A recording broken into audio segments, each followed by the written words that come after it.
Situées à environ 2500 km à l'est de Madagascar, les îles Chagos sont une colonie britannique depuis 1814. Elles étaient administrées depuis l'île Maurice, qui affirme avoir été contrainte illégalement de les céder en échange de son indépendance en 1968. La Grande-Bretagne a expulsé de force la population des îles Chagos dans les années 1960 et 1970 pour faire place à une base militaire américaine sur Diego Garcia, l'une des plus grandes îles de l'archipel. En 2019, la Cour internationale de justice a statué que la Grande-Bretagne devait céder le contrôle des îles à l'île Maurice. Aujourd'hui, Londres cherche à finaliser cet accord. Le Premier ministre britannique Keir Starmer a déclaré aux parlementaires le mois dernier qu'il était essentiel d'assurer l'avenir de la base militaire américaine.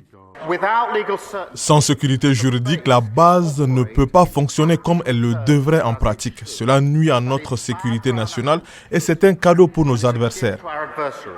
Selon diverses sources, la Grande-Bretagne céderait la souveraineté des îles Chagos et verserait environ 116 millions de dollars par an pendant 99 ans à l'île Maurice, en contrepartie d'un bail permettant aux États-Unis de maintenir la base militaire sur Diego Garcia. Le président américain Donald Trump a déclaré le mois dernier qu'il était enclin à approuver l'accord. L'accord bénéficie également du soutien de l'Inde, qui entretient des liens étroits avec l'île Maurice. Mais des préoccupations sécuritaires subsistent. Le Parti conservateur britannique, actuellement dans l'opposition, a qualifié le projet de désastre stratégique pour la Grande-Bretagne. La Chine entretient une relation économique grandissante avec l'île Maurice et certains craignent que ces liens ne compromettent la base américaine de Diego Garcia.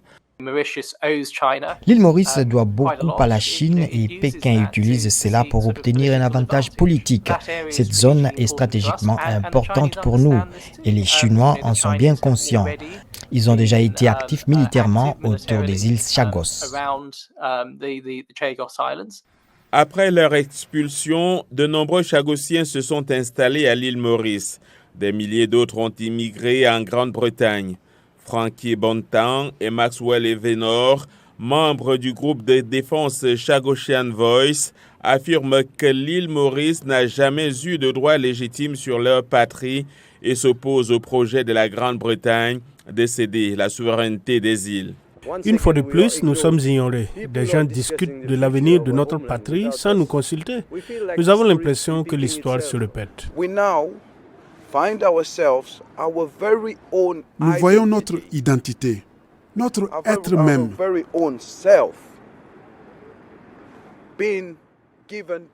être donné à quelqu'un d'autre par une politique sans qu'on nous demande notre avis.